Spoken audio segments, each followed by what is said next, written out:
My friends, I want to speak to you today about something that carries a particular kind of shame for many people, a shame so quiet that most of us never say it out loud, even to the people closest to us.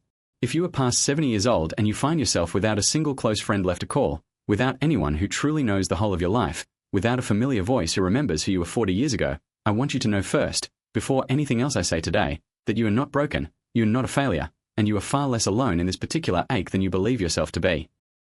I know this ache personally, because I lived inside it myself for nearly 3 years in my early 70s. My closest friend of over 4 decades passed away rather suddenly.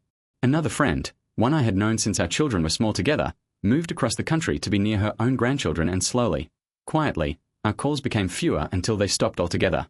A third friendship, one I had trusted deeply, simply dissolved after a disagreement neither of us ever managed to repair.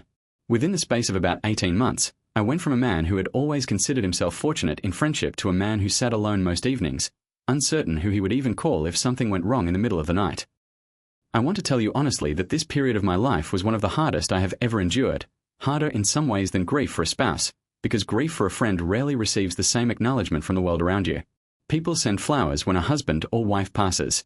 Almost no one sends flowers when a 40-year friendship quietly ends through distance, or when the last remaining friend from your youth is finally gone and no one replaces them. I felt, during those years, a very particular kind of invisible loneliness, one I did not know how to name and certainly did not know how to explain to my own children, who assumed, understandably, that as long as family remained close, friendship was simply an extra, a pleasant addition rather than a genuine necessity. But I want to tell you today that friendship after 70 is not a luxury, and its absence is not something you should simply resign yourself to as an unavoidable feature of growing old. I found my way back to genuine connection, though it looked entirely different than the friendships of my younger years, and it required me to release beliefs about friendship I had carried, largely unexamined, for my entire life. What I want to share with you today is everything I learned during those years of loneliness and in the years since, as I slowly, imperfectly, rebuilt a circle of connection I once believed was simply gone for good. Take what applies to your own life, and set aside what does not. But please listen carefully, because I believe what follows could change the remaining chapters of your life as significantly as it changed mine. The first thing I understood was that loneliness after 70 is not a personal failure. It is largely a structural consequence of how modern life is arranged, and understanding this distinction matters enormously. For years I quietly blamed myself for my dwindling circle, assuming I had somehow become less likable, less interesting, less worth someone's time as I aged. But the truth is simpler and far less personal. Retirement removes daily workplace contact.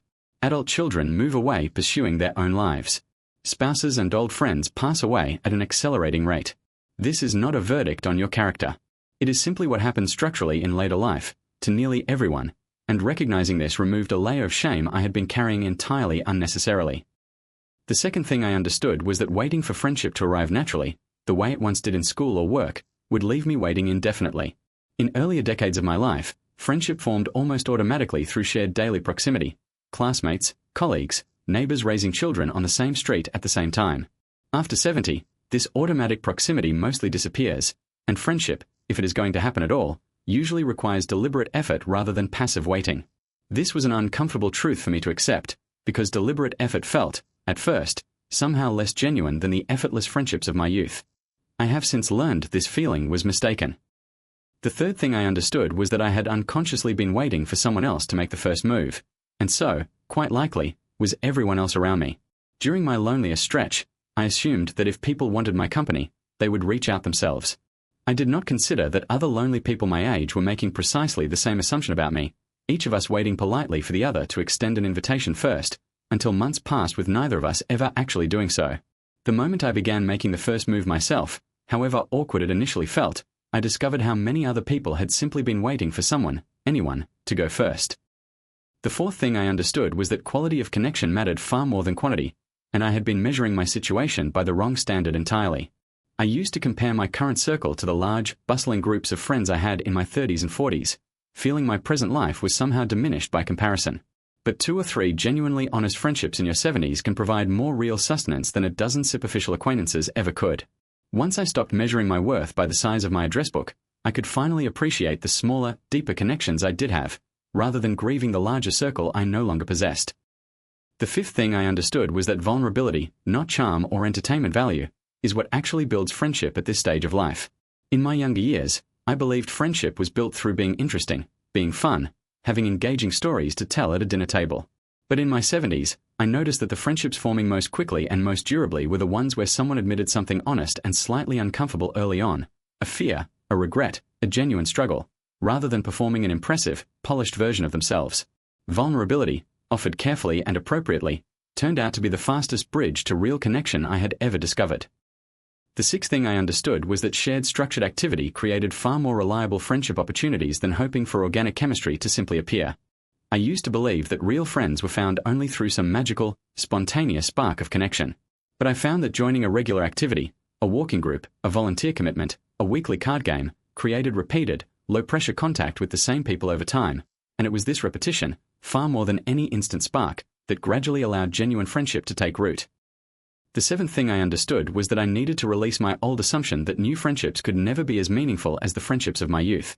For a long time, I quietly believed that any friend I made after 70 would inevitably be a lesser substitute for the irreplaceable friends I had lost, someone who simply did not know the full history of my life the way my oldest friends had. But I have since discovered friendships in my 70s that carry a surprising depth of their own, precisely because both parties, at this stage of life, tend to bring far more honesty and far less pretense to a new connection than we often did in our younger years. The eighth thing I understood was that I had been unconsciously screening out potential friends who did not remind me of the friends I had lost. For a period of time, I found myself dismissing pleasant new acquaintances because they were not quite like my old friend of 40 years, as though any new friendship needed to replicate the exact chemistry of a relationship that had taken decades to build. Once I released this comparison entirely, allowing new friendships to simply be their own distinct thing rather than an inferior echo of the past, I found myself far more open to people I might otherwise have overlooked. The ninth thing I understood was that loneliness itself, left unaddressed, can quietly change how we come across to others, making new connection even harder to find. During my loneliest months, I noticed I had become slightly more withdrawn in conversation, slower to smile, less inclined to ask questions of others because my own inner world felt so heavy. This subtle shift, though understandable, likely made me seem less approachable to others exactly when I needed approachability most. Recognizing this pattern helped me consciously practice warmth and curiosity toward others, even on days when I did not naturally feel it, until the practice slowly became genuine again. The 10th thing I understood was that technology, used thoughtfully, could genuinely bridge some of the distance created by geography, even though it could never fully replace physical presence. I resisted video calls for a long time, believing they were a poor, hollow substitute for real friendship. But regular video conversations with a friend who had moved across the country turned out to sustain our bond far more effectively than the occasional phone call ever had, and I came to see technology not as a replacement for real connection but as a genuine bridge that could carry real connection across distance. The 11th thing I understood was that I had been avoiding certain group activities out of a fear of feeling like the newest, most awkward person in the room, and this fear was costing me potential friendships. Walking into an established group of strangers in my 70s felt far more intimidating than it ever had in my younger years, when starting fresh in a new setting felt like a normal, expected part of life. I learned that nearly everyone in these groups had once felt exactly as awkward walking in for the first time, and that this shared, unspoken history of early awkwardness actually made these groups more welcoming to newcomers than I had initially assumed. The 12th thing I understood was that I needed to be the one to extend consistency, not just a single invitation, because trust builds gradually over repeated small gestures rather than one grand gesture. Early on, I would invite a promising new acquaintance to coffee once, and if a genuine friendship did not immediately blossom, I would quietly give up and move on. I later learned that meaningful friendship at any age, but especially in later life, usually requires several repeated, low-stakes invitations before real trust and closeness develop, and abandoning the effort after a single meeting often cut off connections that simply needed more time to grow. The 13th thing I understood was that grief for lost friends needed its own honest processing, separate from the practical work of building new connections, or the two would quietly interfere with each other. For a while, I tried to build new friendships while still carrying unprocessed grief for the friends I had lost, and I noticed this grief made me quietly compare every new person unfavorably to those I had lost. Giving myself dedicated time and space to properly grieve those losses, rather than rushing past them toward replacement, ultimately made me more available emotionally to the new friendships that followed. The 14th thing I understood was that shared vulnerability about aging itself became an unexpectedly powerful foundation for new friendship. I discovered that openly acknowledging the particular challenges of this stage of life, physical changes, the loss of old friends, uncertainty about the years ahead, with someone else navigating the same terrain created an instant, honest common ground that younger friendships rarely offered. This shared vulnerability, rather than being something to hide out of pride, became one of the fastest paths to genuine closeness with people my own age. The 15th thing I understood was that I had been unconsciously waiting for permission from my own family before pursuing new friendships, as though building a life outside them might seem disloyal. I noticed a quiet hesitation in myself whenever I considered spending an evening with a new friend rather than with my children or grandchildren, as though choosing friendship over family time required some kind of justification. I eventually understood that a rich friendship life outside my family did not diminish my family bonds at all. If anything, it made me a calmer, more fulfilled presence within my family, no longer relying on them to meet every single one of my social and emotional needs. The 16th thing I understood was that volunteering placed me alongside people who already shared my values, dramatically increasing the odds of genuine compatibility. Rather than hoping to find like-minded people through random chance encounters, I found that volunteering for causes I genuinely cared about naturally surrounded me with others who cared about similar things, providing an instant foundation of shared values that made deeper friendship far more likely to develop organically from that common ground. The 17th thing I understood was that I needed to become comfortable initiating plans rather than waiting to be invited, and that this initiative itself was often experienced by others as a genuine gift rather than an imposition. For much of my life, I feared that inviting someone might come across as needy or presumptuous. I have since learned that most people, especially other older adults navigating their own quiet loneliness, are genuinely relieved when someone else takes the initiative to suggest plans, sparing them the same fear of appearing needy that had been holding me back as well. The 18th thing I understood was that I had been treating occasional loneliness as an emergency requiring immediate resolution, rather than simply an uncomfortable but survivable feeling that would pass in time. On particularly quiet evenings, panic would sometimes rise in me, convincing me that my loneliness was permanent and unsolvable. Learning to sit with an occasional lonely evening calmly, without treating it as proof that all future evenings would feel the same way, helped me avoid making desperate, poorly considered social choices simply to escape the discomfort of a single difficult night. The 19th thing I understood was that reconnecting with old, dormant relationships often required less effort and awkwardness than I had feared before actually attempting it. I had assumed that reaching out to an old acquaintance after years of silence would feel strange or unwelcome. In nearly every case where I finally worked up the courage to try, the other person expressed genuine warmth and relief at being contacted again, and several of these reconnected relationships eventually grew into some of the steadiest friendships of my current life. The 20th thing I understood was that I did not need to disclose my entire life story to build a meaningful new friendship. Depth can be built gradually, layer by layer, rather than requiring an overwhelming amount of vulnerability all at once. Early on, I sometimes overwhelmed new acquaintances with the full weight of my grief and loneliness far too quickly, which occasionally frightened away people who were not yet ready for that level of intimacy. I learned to let depth accumulate gradually over several meetings, sharing a little more honestly each time, rather than attempting to build an entire deep friendship within a single conversation. The 21st thing I understood was that I had underestimated how many other people my age were experiencing the exact same quiet loneliness I was, simply hiding it as carefully as I was hiding my own. Once I began speaking honestly about my own loneliness in appropriate settings, several people confided that they were experiencing something remarkably similar, and this shared honesty often became the very foundation of a new friendship, built on the relief of finally admitting a struggle neither of us had felt safe naming out loud before.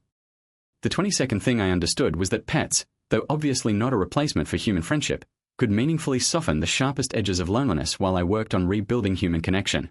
Adopting a small dog during my loneliest year gave my days a gentle structure and a source of genuine affection that made the harder work of building new human friendships feel less urgent and desperate, allowing me to pursue new connections from a place of general contentment rather than acute desperation.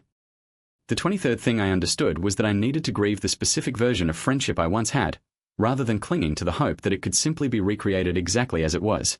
My friendships in my 30s and 40s involve young children, shared career struggles, decades of accumulated inside jokes, a very particular kind of closeness built from a very particular season of life. Accepting that my 70s would require a different, though not lesser, kind of friendship helped me stop measuring every new connection against an impossible standard from a season of life that had simply passed. The 24th thing I understood was that community centers, senior programs, and religious or spiritual communities, often dismissed too quickly as uninteresting, actually contain some of the richest opportunities for connection available to someone my age. I had avoided these settings for years, assuming they would feel institutional or impersonal. Once I finally attended a weekly gathering at my local community center, I discovered a warm, surprisingly diverse group of people, several of whom became genuine friends within just a few months of consistent attendance. The 25th thing I understood was that I could be a source of mentorship and friendship to someone younger, and that this cross-generational connection carried its own unique richness rather than being a poor substitute for friendship among peers. A younger neighbor, struggling with challenges I had faced decades earlier in my own life, began visiting regularly simply for conversation and guidance, and what began as occasional mentorship slowly developed into a genuine, mutually valued friendship that brought me unexpected joy I had not anticipated finding in a relationship with such an age gap. The 26th thing I understood was that I needed to forgive myself for the friendships I had let quietly fade over the decades through my own inattention, rather than carrying guilt that made me hesitant to invest fully in new connections. I once let a wonderful friendship dissolve simply through years of not returning calls promptly during a busy stretch of my career, and the guilt of this old neglect made me anxious about repeating the same mistake with new friends. Forgiving my younger self for this old pattern freed me to invest more wholeheartedly in the friendships available to me now. The 27th thing I understood was that honesty about my physical limitations, rather than something to hide out of pride, often became a bonding point rather than a barrier. When I finally admitted openly to a new acquaintance that a long hike was beyond my current capability, rather than pretending otherwise and quietly declining every invitation, we found an alternative activity together instead, and this honest exchange about limitations became an early foundation of trust between us rather than the obstacle I had feared it would be. The 28th thing I understood was that I had been unconsciously expecting new friends to intuitively understand my needs the way my decades-old friends once did, without me needing to explain myself. New friendships, understandably, require more explicit communication in their early stages, since a new friend has not yet accumulated the years of context an old friend once carried automatically. Adjusting my expectations to communicate more directly and explicitly with newer friends, rather than expecting the same effortless understanding I once had with old friends, prevented a great deal of unnecessary early misunderstanding. The 29th thing I understood was that I needed patience with the pace at which trust rebuilds after significant loss, rather than expecting my heart to open as quickly and fully as it once did before grief had worn it down. After losing several close friends in quick succession, I noticed a lingering wariness in myself around new people, an unconscious fear of investing deeply only to lose them as well. Recognizing this wariness as a natural response to grief, rather than a permanent character flaw, allowed me to be gentler with myself as trust slowly, gradually rebuilt itself over time. The 30th thing I understood was that a single meaningful weekly ritual with even one other person provided far more genuine comfort than a large but shallow network of occasional acquaintances ever could. A simple standing Thursday morning coffee with a new friend, maintained consistently over many months, became one of the most stabilizing elements of my entire week, offering a reliable anchor of connection that a dozen inconsistent, occasional social contacts never managed to provide. The 31st thing I understood was that I had been assuming friendship required physical proximity for genuine closeness, when in truth some of my deepest new connections developed through regular letter writing and phone calls with people who lived many hours away. A pen-pal relationship I began almost as an experiment, writing to a distant cousin's friend I had only met once at a family gathering, grew over 18 months of regular letters into one of the most emotionally significant friendships of my current life, despite us having spent barely a few hours together in person. The 32nd thing I understood was that I could not control whether every new friendship attempt would succeed, and learning to tolerate this uncertainty without becoming discouraged was itself an essential skill for building connection at this stage of life. Not every coffee invitation led to lasting friendship. Some fizzled after a pleasant but ultimately uneventful meeting or two. I learned to treat these non-continuations with equanimity rather than personal disappointment, understanding that building a new circle of friends required attempting many connections, knowing full well that only some of them would ultimately take root. The 33rd thing I understood was that humor, particularly the ability to laugh at the absurdities of aging itself, became an unexpectedly powerful and rapid bridge to new friendship. Sharing a wry joke about a forgotten name or a stubborn knee with a new acquaintance often produced an immediate warmth and ease that hours of more serious conversation could not achieve nearly as quickly, and I began deliberately allowing more humor into these early interactions rather than approaching them with the heavy seriousness I once believed maturity required. The 34th thing I understood was that I needed to actively resist the temptation toward bitterness about how quiet my social life had become, because bitterness, more than almost anything else, repels the very connection we are hoping to attract. During my hardest months, I occasionally let a note of bitterness creep into conversations about my circumstances, and I noticed, honestly, that this bitterness made people quietly retreat rather than draw closer. Choosing openness and even hope over bitterness, difficult as this choice sometimes was, made me measurably more approachable to the new friends I eventually found. The 35th thing I understood was that I had been treating a friend's occasional unavailability as a personal rejection, rather than simply the ordinary texture of someone else's busy, complicated life. Early on, if a new acquaintance postponed a planned coffee or took several days to return a message, I would quietly conclude they had lost interest in the friendship entirely, and I would often withdraw from pursuing it further out of wounded pride. I later learned that most people, especially those juggling their own health concerns, grandchildren, or aging parents, were simply busy rather than uninterested, and a little patience on my part, rather than premature withdrawal, allowed several promising friendships the time they needed to survive their own natural early bumps. The 36th thing I understood was that I could deliberately seek out people who were newly experiencing the same losses I had already moved through, offering them the very companionship I once wished someone had offered me. When a neighbor lost her husband of 50 years, I recognized in her the same disorientation I had once felt after losing my own closest friendships, and I made a point of checking in on her consistently during those difficult early months. What began as simple compassion for her situation slowly grew into a genuine friendship of our own, built quite naturally from a shared understanding of what that particular kind of loss actually feels like from the inside. The 37th thing I understood was that I needed to release the old belief that admitting loneliness aloud to my own children would burden them unfairly, when in truth, most of my children genuinely wanted to know how to help me and simply did not know I needed it until I finally said so. For years, I protected my children from the full truth of my isolation, believing it was my responsibility to appear content regardless of how I actually felt. Once I finally admitted the loneliness honestly to my eldest daughter, she began including me in more of her own social gatherings and introduced me to several of her friends' parents, connections I would never have made had I continued to hide the truth out of a misplaced sense of protecting her from worry. The 38th thing I understood was that celebrating small social wins, rather than only measuring my progress against the eventual goal of a full, rich circle of friends, kept me motivated through the slower, harder early months of rebuilding.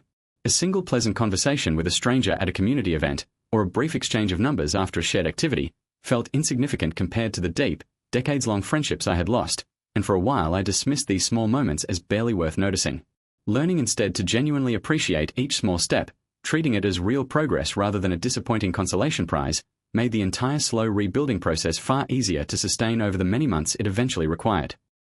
And the 35th thing, the final lesson I want to leave you with today, is this: friendship after 70 is not something that happens to you, waiting passively somewhere out in the world for you to stumble upon it.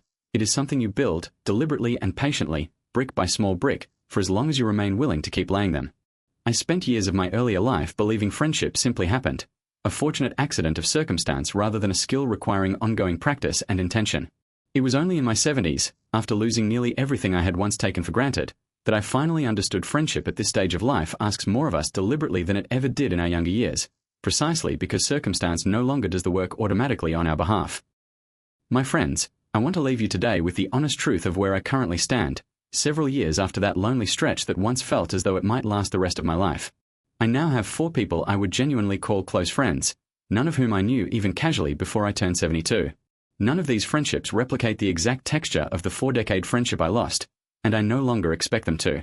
They are their own distinct, valuable thing, built from honesty, consistency, and a willingness on my part to go first, again and again, even when going first felt uncomfortable or uncertain. I think often of a particular Thursday morning not long ago, sitting across from one of these newer friends over coffee, listening to him describe a fear about his own approaching health decline with a rawness he told me he had not shared with anyone else, including his own children. I remember thinking, in that quiet moment, that this friendship, barely 2 years old, already carried a depth of honesty that had taken some of my oldest friendships decades to reach. Friendship in these later years, I have come to believe, moves differently than it once did in our youth. It moves faster in some ways, precisely because we no longer have the luxury of decades to spare, and precisely because most of us, by this stage of life, have finally grown tired of pretense. If you are watching this today feeling that particular, quiet ache of having no one left to call, I want you to know it is genuinely not a permanent verdict on the remainder of your life, however permanent it may currently feel. It will require more deliberate effort than friendship once did in your younger years. It will require you, more often than feels comfortable, to be the one who goes first, who extends the invitation, who admits the vulnerable truth before knowing whether it will be received kindly. But I promise you, from everything I have lived through myself, that genuine connection remains entirely possible at this stage of life, and that some of the deepest friendships of your entire life may still be waiting ahead of you, simply requiring you to go looking for them rather than waiting for them to arrive on their own. Thank you so much for spending this time with me today. I hope something I shared brings you a little more courage to reach out, a little more patience with how slowly new connection sometimes grows, and a little more hope that this particular loneliness, however heavy it feels right now, is not the final chapter of your story. Take care of yourselves, my friends. Reach out to someone today, even if it feels awkward. And remember that it is never, ever too late to build a circle of people who truly know and love you.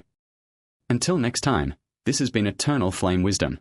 Stay open, stay hopeful, and remember, the friendship still ahead of you may yet become some of the richest of your entire life.